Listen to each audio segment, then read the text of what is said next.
Um, there's a topic that most people may or may not be knowledgeable of, but it's called Baro Trauma.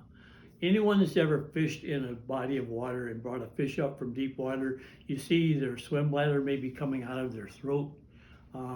That's because the fish is subjected to water pressure, and water pressure doubles about every 33 feet that you go down in depth. And as you bring the fish up from deep water, they have air in their swim bladder, and it will double in volume every 33 feet. So it's called barotrauma. In humans, it's called the bends or nitrogen narcosis. Nitrogen is the most common gas in our atmosphere. So nitrogen is the gas that is most prevalent and causes the most damage to people when they come up from deep water. If you're a scuba diver and say you're swimming at 60 feet, you can stay down for an hour with a scuba tank, and you don't have to go through a decompression process coming to the surface. If you stay longer than that, you have to stop somewhere before you get to the surface and breathe for a while to allow nitrogen to get out of your bloodstream. Well, in fish, when we bring them right up from deep water, they don't have a chance to do that. And what happens is the gases that are dissolved not only in their swim bladder, but in their blood circulatory system turns into bubbles. And when you get bubbles, if it's a vein or an artery, the bubble might not be that big a deal. But when it gets into the capillaries, and the capillaries are the blood vessels that actually feed the individual cells in your tissue, when it gets to them, it can stop the blood flow in those capillaries. And when you stop blood flow, you get tissue damage or tissue death. One thing you might see in a fish that you bring up from deep water, not only does their swim bladder come up, but their eyes will actually pop out of their skull. I've seen that.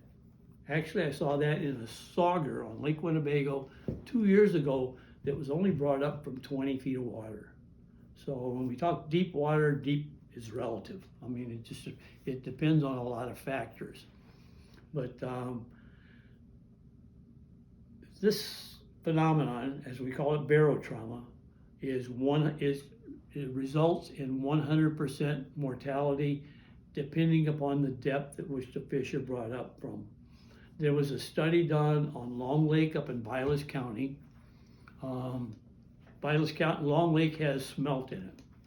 So the study was done to figure out what kind of a mix of lake trout, which live in the deeper water, and walleyes, which live in the shallower water, what mix in the populations and maybe what regulations would be best to have on that lake to have maximum control over the smelt population.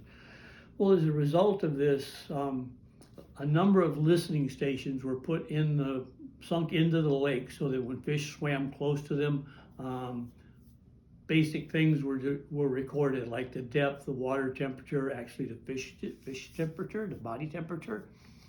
And these were surgically implanted tracking devices that were implanted in the abdomen of the fish. Well, what happened, they put transmitters in 11 lake trout, and in the summertime, because this is a deep water system, you get thermoclines, and the thermocline in Long Lake sets up at about 65 feet. Below a thermocline, you have reduced oxygen levels, so the majority of the fish tend to be above the thermocline. Well, the smelt congregate just above the thermocline, and walleyes, looking for something to eat, congregate in the same place. So fishermen that were fishing for walleye at 65 feet were inadvertently, as a bycatch, catching lake trout. And that all 11 of those lake trout that had these sensors put in their stomachs were caught, brought to the surface rapidly. People, reel them up. You couldn't keep them because the season wasn't open, so they were immediately released. All 11 of these lake trout died. And the death is recorded by virtue of these tags being in their body.